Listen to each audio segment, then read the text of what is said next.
Welcome to Our Girl Relationships. On this channel, we discuss day-to-day problems people face in their lives. Let's start with the video. When I was in high school, my dad married an abusive alcoholic. They dated for just 2 months before getting married. Once they tied the knot, she became abusive. She hit him one night and he filed for divorce. She pleaded with him and he said he'd give her another chance if she got sober. So she did for about a month. But since she knew she couldn't get away with attacking him, she tested the waters with me, and she quickly found out that there were zero consequences when it was directed at me. It started with verbal abuse, then escalated to physical abuse, hitting me, slapping me. One night, she put her hands around my throat.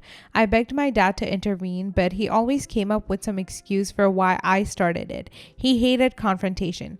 Eventually, I moved out and went to college. When the first holiday came around, the idea of going home made me ill. I've since been formally diagnosed with a trauma disorder that is the result of her behavior. So, at the encouragement of a friend, I called my aunt. I disclosed to her that I was terrified to come home. She said she would protect me and that I wouldn't need to be around my stepmother. That was a lie. When I arrived for Turkey Day, my stepmother was there. We went out to eat, she started drinking, and eventually the restaurant had to call the police. My uncle made a joke that, "Wow, she really went after you this time, huh?" I was humiliated. That was a theme every time I went home. So over the next few years, I slowly came home less. My family knew why, but they just would shrug and say it would be awkward to ban her from family events. Just ignore her. It's difficult to ignore someone that assaults you. It hurt. Every year, I would see pictures of them hanging out during Christmas and Thanksgiving. They looked happy. I missed my family but grew distant from them. I missed family reunions and milestone events because the second she found out I might come, she made it a point to be there. And it got nasty every time. So I just stopped altogether. I also saw my cousins develop deep relationships with my aunt, uncles, which I honestly was jealous of. I felt like I had been cheated out of substantive family relationships simply because they all hated confrontation. Well, fast forward to a month ago, and my dad died. I went home and, as expected, my stepmother got drunk and tried to start a fight with me. I left shortly after the funeral. Last week, I received a phone call from my aunt. She was asking about my plans for the holidays since she wanted to make sure she had enough food on hand. She added that she assumed I'd finally be there since stepmother was out of the picture. She even added that the family was excited that they'd now get to see me more often. I was almost insulted. I told her that no, I don't plan on coming home. I also told her that it was likely I never would and that the last 20 years affected my relationship with them. I told her that she likely wouldn't see me again and that I wished her well. I was very calm but clear. Well, my uncle left me a message yesterday. He gave me the usual. "You only have one family. What are we supposed to do? It would be sad for you to cut yourself off, etc. This is our chance to reconnect. We love you." I have plans to speak to him tomorrow and I have no idea what to say. Am I being unreasonable? Should I give them a second chance? Am I punishing them for something she did? I have no idea what to do. Update edit. Thank you all so much. I'm overwhelmed by all the support and kindness. I'm going to step away for the night to do some additional processing. I texted my uncle and told him I'm not ready to talk and will contact him when and if I'm ready. Surprisingly, he respected that. Read this twice and I'll give you my own advice. If they loved you as much as you deserved, and you should have been loved, you wouldn't have had to deal with her from the first time you spoke to your aunt. They may be blood, but they aren't your family. You deserve so much better. I'd cut them off, but you do you. If they loved you as much as you deserved and should have been loved, you wouldn't have to deal with her from the first time you spoke to your aunt. Thank you for putting this into words so well. It took me years to internalize the fact that it shouldn't have continued from the moment I told them what was happening. I can't imagine looking the other way if a teenager came to me with that info. You allowed a drunk to abuse a child and let it go on into adulthood. At any point, they could have arrested her. They could have taken you in after 18 and not allowed your father and stepmom to come. They were the guilty parties, her for being a drunk and him for being a spineless a-hole. I would simply say families protect and support each other. You failed me in both regards. Their argument is that since I was in high school, I wasn't really a child anymore. They basically told me you weren't a kid, so we figured you could navigate it since you were more mature than her stepmom. They chose her and their dislike of confrontation over you for the last 20 years. Now it's your turn to choose. Screw that you have only one family bullcrap. That is so manipulative. Just because you're related by blood doesn't make a family, clearly. Agree 100%. I chose my family. I love my biological family from a distance because we clash. So, what do I do instead? I pretty much adopted my best friend's family. I go to their house on holidays and to get togethers because they make me feel welcomed and loved. Not all families are blood, and not all blood is family. I'm Queen Petty. If my uncle told me this bullcrap, I would have told him, you have only one family and you've made it clear she was yours. I've moved on and you should too. If they come at you with blood is forever, I would just kindly remind them that they forgot that she was laying hands on me. I'm also disgusted by your father allowing you to be abused and saying nothing, to the point that you had to cut him off. My own brother assaulted me. This is my father's son, not my mom's. He kicked him out of the house and told him he will always love him, but for what he did, he will end him if he comes around me. Throw the whole family away. I hope you have a great family. You are worthy of love and protection, and your presence is a gift only worthy of those who value it. Just from what you've written here, I don't see how you could know that this horrible woman wouldn't just show up anyways, especially if she caught wind that you were going to be there. If she does, the pattern is going to repeat. She's going to come after you and they're going to stand back and watch it happen. That's not family. Just being blood related doesn't make you family. Family protects each other no matter what the consequences are. In no meaningful way did they show any love for you besides just saying they do. That's not enough. You've given them so many chances already. Ultimately, reconnecting with them is up to you, but in my opinion, they abandoned you too many times to trust them ever again. The moment some conflict pops up, even if it isn't related to the horrible woman, they will not have your back. Next story. My mother continuously locks the door when I'm home due to something that happened over 20 years ago.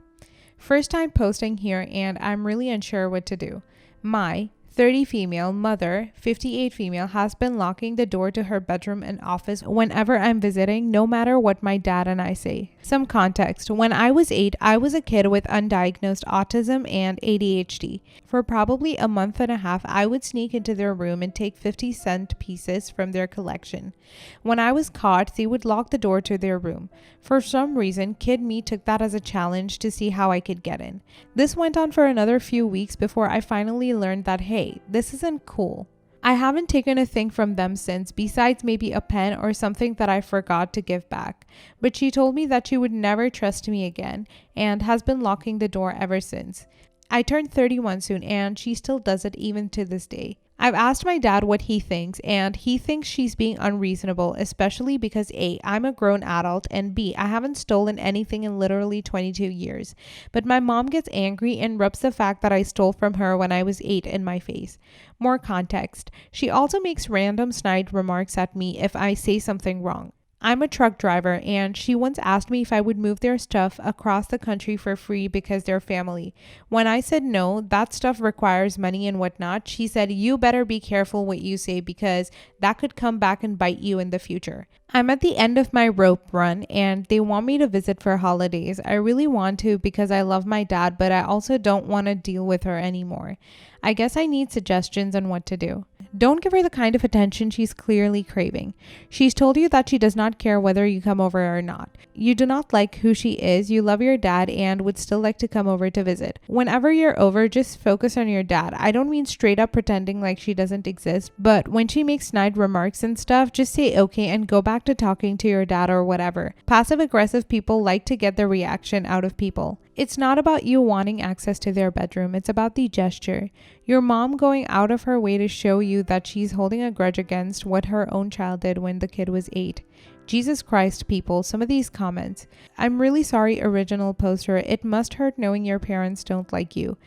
It's not only the door locking. Your mother told you she doesn't care if you visit or not. No loving mother would ever make such a statement because she caught her daughter nicking some coins when she was 8 years old. As others have suggested, stop trying to make amends with her or convince her you have changed.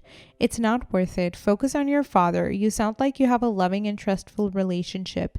Give him the love your mother doesn't seem to want, her loss. Ignore her passive aggressiveness and put up with her petty crap just to see him. Visit for the holidays and then suggest activities you and your father can enjoy together. The mother can do whatever she wants. Wish you the best of luck. Your mom sounds toxic. More distance, the better. Express to her you think it's stupid and she needs to get over it, or you aren't coming home around anymore because you feel like it's pointless to worry about now. I have, and she straight up told me that she doesn't care whether I do or not. I would stop visiting, but I absolutely adore my dad and want to see him. Well, there's your problem. She obviously doesn't care for you that much then. You could always schedule ways to see your dad outside of the house if needed. Yeah, mom, your autistic kid stole some coins from you when he was 8, so it was totally appropriate to treat him like a criminal for the rest of his life. Seems totally reasonable. You don't have to stay with them when you visit. You can stay in a hotel and never lay eyes on her precious office.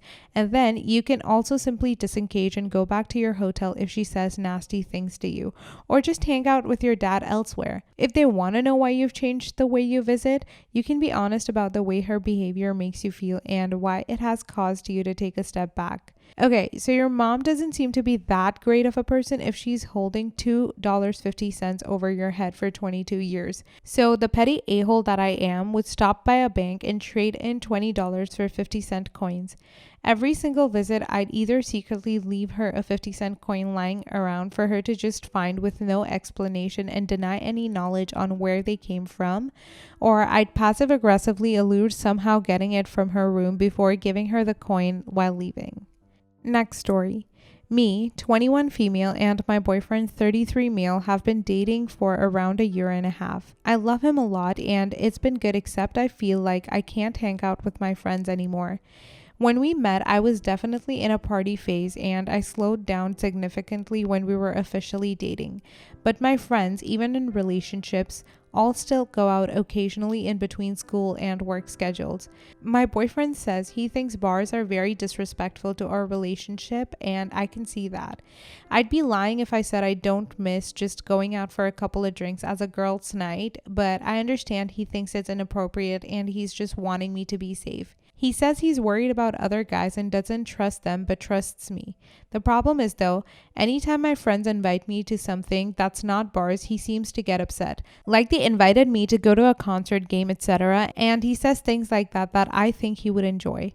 I should ask him first before agreeing to him, but I know he'll always say yes and get upset if I don't. I don't think he realizes that his whole mood changes when I mention hanging out with my friends without him. My friends and I already have super busy schedules, so it's hard to hang out and I hate not being able to say just yes to the idea.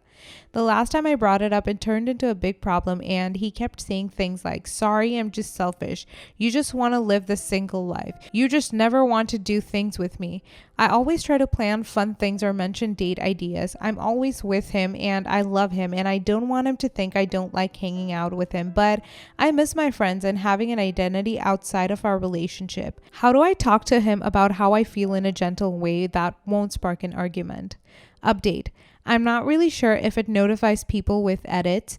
I've never really used Reddit before, but thank you everyone for your insight. I was physically sick reading everything and had to take a break last night because I've been really oblivious to red flags that have put a lot of you in bad situations. And I guess put me in a bad situation that I didn't really realize. We had a huge argument last night that didn't go well at all, and some things you all said might eventually happen. So I'm going to try to end the relationship and go to the leasing office to try to break the lease we had signed just a few weeks ago. I really do appreciate your time to try to help me. I already know you're going to get a lot of the same kind of answers as mine in the comments. The reason is because so many of us have been in this position. It's just so familiar. First of all, when you say he doesn't realize his mood changes when you tell him what you want to do, he does. He's not stupid. He knows if he reacts that way, you'll see his reaction and back down. And he knows you're non-confrontational. So he'll keep trying to subtly get his way and pretend to you and himself that the reason he's reacting this way is for your safety, or that bars are disrespectful to your relationship, which is Jesus Christ, the absolute biggest pile of crap.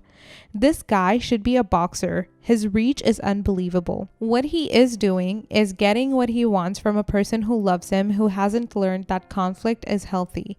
You are agreeable in relationships. You need to work on that. Boundaries are good. They prevent resentment and indicate and bolster respect. Communication is love. Trust is love. He's manipulating you because he's arguing in bad faith, and he knows because you love him and it has worked so far that he can get away with it. It's not mean-spirited. What he's doing is working, so he is going to keep doing it as long as he can and use any guilt trick he can to use it to keep going. Your relationship will not work if you're not an individual. Your relationship will not work unless you take care of yourself. That includes your social connections.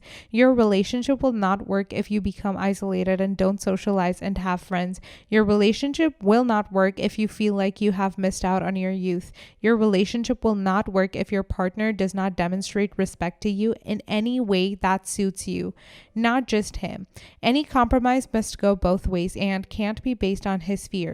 He knows this. He's been married. He knows it. At the moment, this situation is on track to ruin your relationship and make you very, very sad. And you're missing out on fun and social connection and inclusion. In the moment, it feels like love to give in to him and say no. It isn't. It's weakness. But it's hard to be firm with someone who is actively trying to manipulate the situation so you feel trapped into his choices so you can stay in the relationship. This is not love. If you want to broach this with him, tell him he is free to socialize with his friends if he wants to. You don't restrict his movements. If he trusts you, that should be enough. Your friends have partners and they understand that their partners have their own lives outside of their relationships. You're not in any more danger than they are. Why should you be treated differently? If he makes some excuse to you, say you understand he feels that way, but you simply disagree. You're young and want a social life. If he insists on trying to punish you emotionally for expecting the same treatment and freedom as your friends, then you might need to consider the relationship yourself. Also, he's way too old for you. It's fine if a partner is old, but he's clearly using his life experience against you rather than it complementing your lives. If he has trust issues, he needs a therapist, not a girlfriend a decade younger than him. There's no standard for this man to treat you well. Well, there is, but he's ignoring it. That doesn't make you dumb. It makes him immature. Long term, I can't see it, but it's up to you and I don't know your life. Good luck. He's controlling. Don't put up with his crap because it will only get worse over time. Anytime someone is trying to prevent you from hanging out with your friends or family, you should cut that person out of your life.